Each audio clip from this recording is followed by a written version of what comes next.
Vous êtes-vous déjà demandé comment est produite l'électricité que vous utilisez dans votre maison? Vous avez probablement entendu dire qu'elle est produite par un barrage, un aérogénérateur ou même une centrale nucléaire, et c'est exact. Mais cela ne répond pas entièrement à notre question.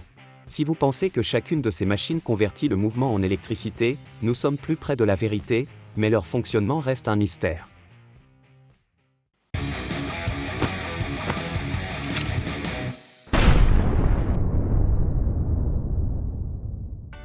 En Dans el la video vidéo anterior vimos précédente, cómo una nous avons carga vu comment eléctrica en une charge movimiento électrique en puede mouvement generar peut un campo générer un champ magnético. magnétique. También Nous que avons los aussi cuerpos vu con que deux campo corps avec des magnético champs magnétiques interactúan entre sí, interagissent l'un avec pudiendo l'autre, generar étant movimiento capables como en de los générer un motores mouvement comme eléctricos. dans les moteurs Y électriques. Et en básicamente peu de la mots, forma en que se genera la l'électricité est produite en electricidad inversant es ce invirtiendo este processus. proceso.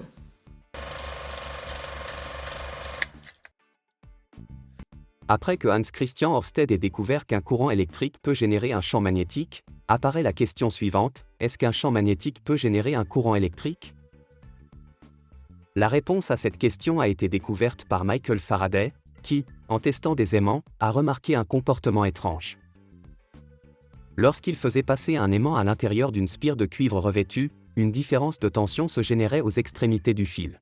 Cependant, il existait la particularité que cela ne se produisait que lorsque l'aimant était en mouvement, et en plus, que la direction de la tension variait en fonction de la direction dans laquelle l'aimant se déplaçait. En fait, avec des matériaux très simples, nous pouvons prouver que cela se produit. Il suffit d'un multimètre, d'un fil et d'un aimant. Et vous pouvez trouver des démonstrations de ce genre très facilement sur Internet. You see a deflection to the right, pull it out to the left. And if I go in quickly, you see a much greater deflection. Avec ses expériences, Michael Faraday a fini par définir la loi de l'induction, qui nous dit que la force électromotrice générée est égale à la dérivée du flux du champ magnétique par rapport au temps. Et qu'est-ce que ça veut dire en termes simples? Regardons avec calme. Tout d'abord, la force électromotrice, bien qu'elle ait sa propre définition, est équivalente à la tension qui va se générer dans le circuit. Le flux du champ magnétique fait référence à la direction et à l'intensité du champ magnétique. Et finalement, la dérivée par rapport au temps pourrait être traduite simplement comme une variation dans le temps. Ici, quelques-uns d'entre vous pourraient se demander: et qu'est-ce qui se passe avec ce signe négatif? Eh bien, cela a été défini par Heinrich Lenz, qui a découvert que la polarité de la force électromotrice est telle qu'elle produit un courant dont le champ magnétique s'oppose à la variation qui le génère. Son comportement peut être observé dans cette expérience.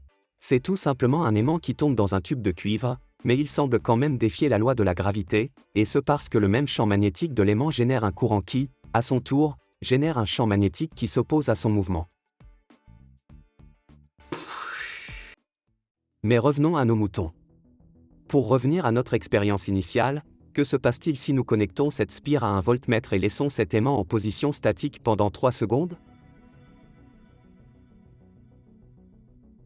Exactement, rien ne se passe, car la formule dit qu'il doit avoir une variation du flux du champ magnétique au fil du temps, et puisque l'aimant était au même endroit tout le temps, il n'y a pas eu de variation.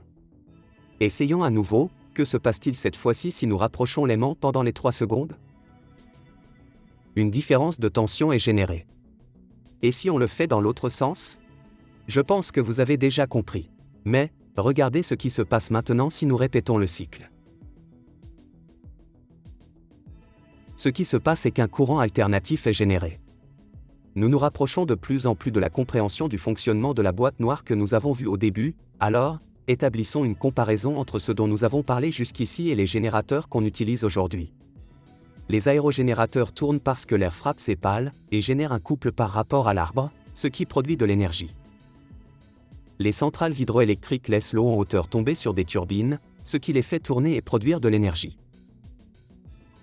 Et les centrales nucléaires produisent beaucoup de chaleur qui est utilisée pour chauffer l'eau, qui, en s'évaporant, prend de l'ampleur et suit les conduits dans des tuyaux, devinez quoi? En faisant tourner une turbine. Je suis sûr que vous l'avez déjà remarqué, mais notre générateur utilise un mouvement linéaire et les autres générateurs ont un mouvement circulaire. Et nous pourrions mettre en œuvre un système mécanique pour convertir le mouvement circulaire en mouvement linéaire et générer de l'énergie, mais ce n'est pas exactement comme ça qu'il fonctionne.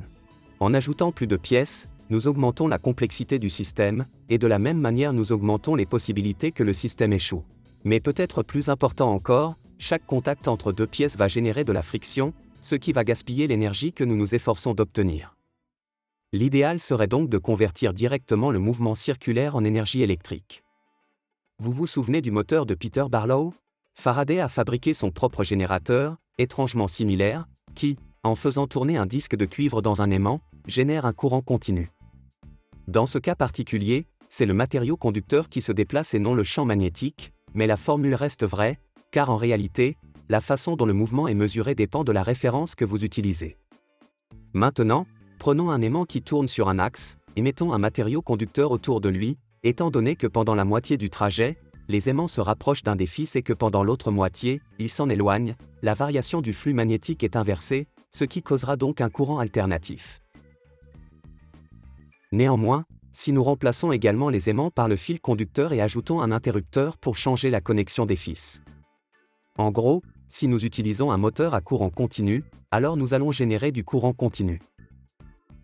Il existe de nombreuses configurations différentes, avec plus ou moins de pôles magnétiques ou avec une disposition différente des fils, mais elles fonctionnent toutes sur le même principe, la loi de Faraday.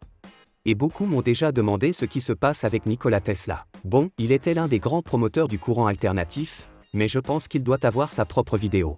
J'espère que cette vidéo vous a plu. Si vous ne l'avez pas encore vu, regardez ma dernière vidéo et n'oubliez pas que vous pouvez me suivre sur YouTube, Facebook ou Instagram. À bientôt pour une prochaine vidéo.